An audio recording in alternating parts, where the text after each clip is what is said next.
आज हम सीखेंगे मैथमेटिक्स 10th क्लास का चैप्टर 5.1। तो आपके सामने पहला क्वेश्चन है यहाँ पे, निम्नलिखित स्थितियों में से किन स्थितियों में संबंध संख्याओं की सूची एपी है और क्यों। आपको ये बताना है। तो सबसे पहले प्रत्येक किलोमीटर के बाद टैक्सी का किराया, जबकि प्रथम किलोमीटर के लिए किराया 15 रुपए है और प्रत्येक अतिरिक्त किलोमीटर के लिए किराया 8 रुपए है। तो सबसे पहले आप देखेंगे पहले किलोमीटर के लिए किराया कितना है, 15 रुपए। तो ये 15 रुपए A1 बन जाएगा आपका, A1 इक्वल टू 15।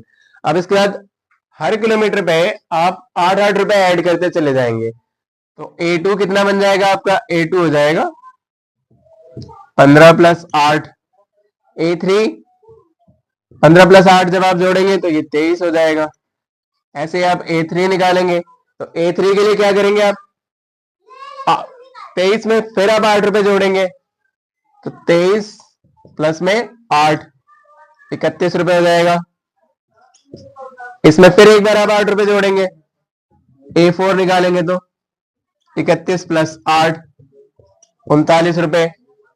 तो इस तरीके से अब आप देखेंगे पहले से लेकर के आखिरी तक, यहां तक जितने भी आप टर्म्स निकाल रहे हैं सब में कॉमन डिफरेंस सेम आ रहा है। अगर कॉमन डिफरेंस सेम होता है तो वो एक एपी होता है, समांतर श्रेणी बनेगी, क्योंकि सार्वंतर सबका 8-8 आ रहा है यहाँ पे, इसलिए ये एक एपी है। तो आप इसको एपी में ऐसे लिखेंगे, एपी सबसे पहले 15, इसके बाद लिखेंगे आप अगला 23, फिर अगला टर्म क्या आएगा 31, इसके बाद अगला टर्म आएगा 39।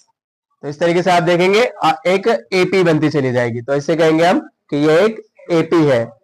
ऐसे ही हम अगला क्वेश्चन करेंगे। इसका अगला क्वेश्चन जब हम करेंगे तो सेम दिखेगा आपको। अभी आप जब तक इसको नोट करिए, हम अगला क्वेश्चन बताते हैं आपको। अभी आप लोग इसका स्क्रीनशॉट ले लो, नेक्स्ट क्वेश्चन में करा। तो सेकंड क्वेश्चन करते हैं।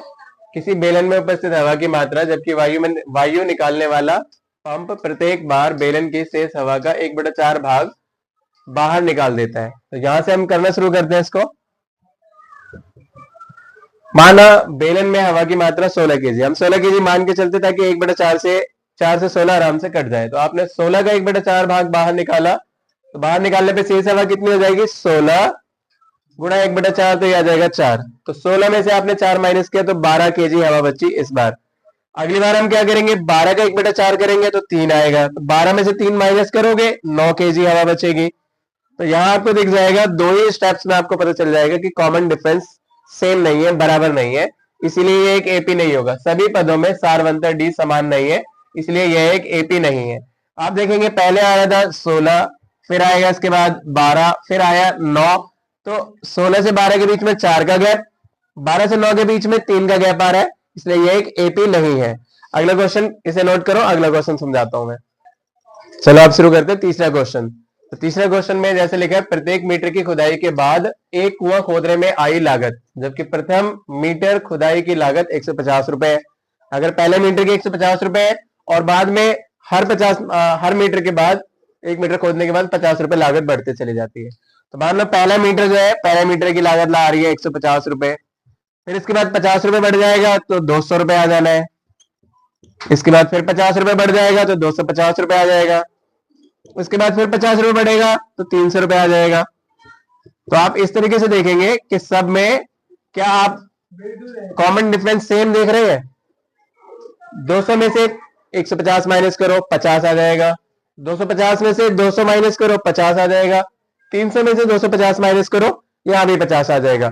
तो सब में आपको दिख रहा है डी बराबर है। डी मतलब कॉमन डिफरेंस, सार्वंतर हर जगह बराबर है और एक एपी के लिए यही जरूरी है, इसलिए इसको हम बोलेंगे कि ये एक एपी है। अगला क्वेश्चन अभी हम समझाएंगे, इसको आप नोट करो जब तक। चलो अब हम शुरू करते हैं चौथा क्वेश्चन। आपने पीछे सारे क्वेश्चन देखे, कोई डाउट है तो आप कमेंट करके पूछ सकते हैं उसमें।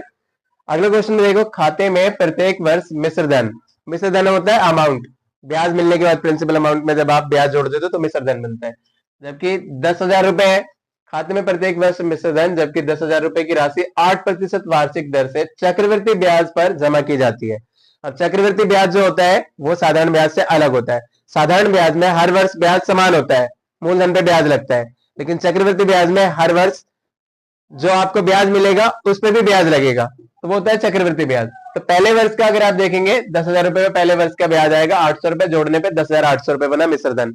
अगले वर्ष में चक्रवृद्धि ब्याज देखेंगे आप जब इसका निकालेंगे तो 11,664 रुपए, फिर उसके बाद अगले वर्ष का देखेंगे चक्रवृद्धि ब्याज, तो ये हो जाएगा 12,597 रुपए में से धन हो जाएगा चक्रवृद्धि ब्याज जोड़ने पर। तो इस हिसाब से आप देखोगे पहला 10,000 रुपए, उसके बाद 10,800 रुपए, उसके बाद 11,664 और उसके बाद 12,597.12। तो ये इनमें आप देखेंगे सभी में अंतर समान नहीं है, कॉमन डिफरेंस बराबर नहीं है। 10,800 यहाँ 800 का गैप है, यहाँ 864 का गैप देखोगे, फिर आगे और ज्यादा गैप है। तो अंतर समान ना होने की वजह से ये एक एपी नहीं है। आप खुद भी प्रैक्टिस करके इसको निकाल के देख सकते हो। 5.1 का क्वेश्चन नंबर सेकंड, तो इसमें आपके पास ए है 10 और डी है 10, दोनों 10 है। अब आपको 4 पदों तक लिखना है, 4 पद लिखने हैं, पहला पद, दूसरा पद, तीसरा पद, चौथा पद। तो आपको इससे पीछे इंट्रोडक्शन वीडियो में बताया था कि एपी कैसे बनाते हैं। तो पहले ही पद के लिए आप A1 लिखेंगे 10, A2 के लिए आप क्या करेंगे, A प्लस डी करेंगे, A प्लस डी। तो A प्लस डी करेंगे तो A कितना है आपके पास 10 और D कितना है, D भी 10 है, तो ये आ जाएगा आपके पास 20। A3 लिखना है आपको, A3 कैसे आएगा, A3 के लिए A प्लस 2D कर लो। A कितना है 10 प्लस में 2 और D कितना है, D भी 10 है, तो 20 प्लस 10 30 आ जाएगा ये आपके पास। और A4 निकालना है आपको, तो A4 कैसे आएगा, A प्लस 3D से आएगा। तो A 10 है प्लस में 3 और D की वैल्यू लेंगे आप 10, तो 30 और 10 40, तो ये आ गया 40। अब आप इसको AP के फॉर्म में ऐसे अरेंज करके लिख दो। 10 अगला क्या है 20 है, अगला क्या है 30 है, अगला 40 है। इस तरीके से आपका एक AP तैयार है। चलो अब अगला एक्सप्लेन करता हूं मैं, आप इसको नोट करो जब तक। चलो नेक्स्ट क्वेश्चन देखते हैं। आपके पास A माइनस 2 है, D बराबर 0 है। जब D 0 है तो आपको पता है आगे स्टेप्स बढ़ने ही नहीं, यही रह जाएगा। तो A1 माइनस 2, अगर आप A2 लिखेंगे तो A प्लस डी करें इसको, -2 A प्लस डी ऐसे, -2 प्लस 0, तो ये -2 ही आएगा। A3 निकालेंगे आप, तो A प्लस 2D, A की वैल्यू -2 और प्लस 2D, D 0 है आपका, तो ये हो जाएगा आपका -2 का -2। फिर आप A4 निकालेंगे, A4 कैसे निकालेंगे, A plus 3D, A plus 3D।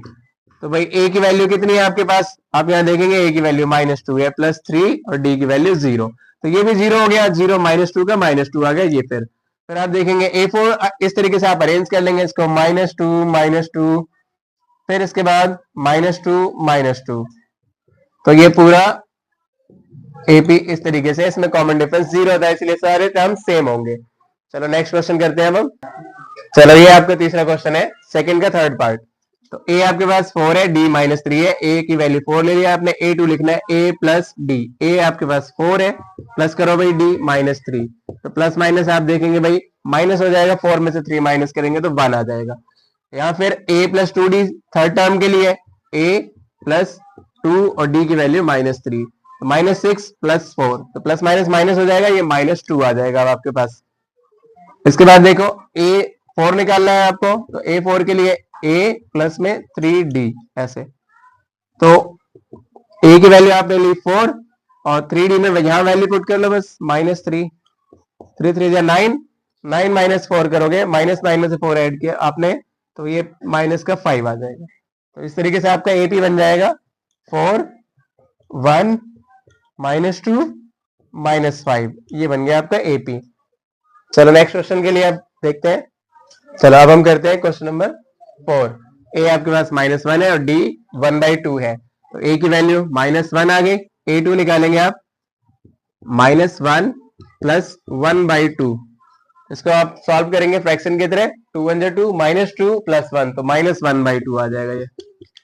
फिर आपको A3 निकालना है, A3 की वैल्यू A -1 है प्लस 2D, 2D की वैल्यू 1/2 है, 2 से 2 कैंसिल हो जाएगा, प्लस माइनस 0 हो जाएगा, ये 0 आ गया। A3 0 आ गया। A4 निकालेंगे अब आप, -1 प्लस 3 और D की वैल्यू 1/2, तो ये 3/2, तो इसको आप सॉल्व करेंगे, -1 प्लस 3/2, 2 1 2, 3 में से 2 माइनस करोगे तो ये आ जाएगा 1 आपके पास, इस तरीके से। तो अब आप इसको अरेंज करेंगे, फर्स्ट टर्म आ गया आपके पास AP 1 -1 लिखेंगे पहले आप, फिर सेकेंड टर्म लिखेंगे आप यहाँ पे A2 -1/2, फिर थर्ड टर्म लिखेंगे आप 0, फिर फोर्थ टर्म लिखेंगे आप 1, इस तरीके से। तो ये आपका एपी प्रिपेयर हो गया फोर्थ टर्म तक। चलो नेक्स्ट क्वेश्चन करते हैं, क्वेश्चन नंबर 5। तो क्वेश्चन नंबर 5 में ए की वैल्यू आपके पास -1.25 और कॉमन डिफरेंस डी आपके पास है -0.25। ए की वैल्यू एज इट इज लिख दो -1.25, A2 लिखोगे a प्लस डी करो, a की वैल्यू कितनी है -1.25 और इसमें आपको प्लस करना है -0.25। प्लस माइनस माइनस, अब यहां देखो माइनस हो जाएगा, तो जब आप -1.25 में ऐड करोगे 0.25, तो यहां देखो क्या बचेगा, ये दोनों ऐड करना है हमें, तो ये आ गया 0 कैरी 1 5 और ये 1, तो ये आ गया भाई 1.5 माइनस का, तो नेक्स्ट वैल्यू लिखेंगे यहाँ पे आ जाएगा -1.5। अब इसके बाद A3 सॉल्व करते हैं। A3 देखिए कैसे आएगा। A3 के लिए आपको क्या करना है, a प्लस 2d, a की वैल्यू -1.25 प्लस 2d की वैल्यू लेंगे 0 माइनस में 0.25 ऐसे। तो आप सॉल्व करो, पहले इसको मल्टीप्लाई करो, 2 5 10 कैरी 1 2 2 4 एंड 1 5 और 0, तो 0.5 आ गया। 0.5 में आपको क्या करना है भाई, ये माइनस का है तो माइनस में ऐड कर लेना है -1.25, इसको ऐड करेंगे 5 7 1, 1.75 माइनस का -1.75, ये आ गया आपका। नेक्स्ट देखें आप A4 कैसे निकालेंगे। A4 के लिए आप करेंगे a प्लस 3d, a की वैल्यू -1.25 प्लस 3d की वैल्यू -0.25। इससे पहले मल्टीप्लाई करें, तो जब आप मल्टीप्लाई करेंगे तो 0.75 हो जाएगा। ये 0.75 में यहाँ देखो 0.75 इसमें ऐड कर लें आप 1.25, तो ऐड करेंगे जब आप, तो ये हो जाएगा 0 कैरी 1 A2 10 0 कैरी 1 ये 2 आ जाएगा आपके पास 2, तो इसको लिखेंगे आप 2, यहाँ 2 लिख देंगे। इस तरीके से आपका एक एपी प्रिपेयर हो चुका है, एपी जिसमें फर्स्ट टर्म आ जाएगा आपका -1.25, सेकेंड टर्म आएगा आपका -1.5 थर्ड टर्म आ जाएगा -1.75 -1.75 और फोर्थ टर्म है आपका 2। तो ये इस तरीके से एपी आपका प्रिपेयर हो चुका है।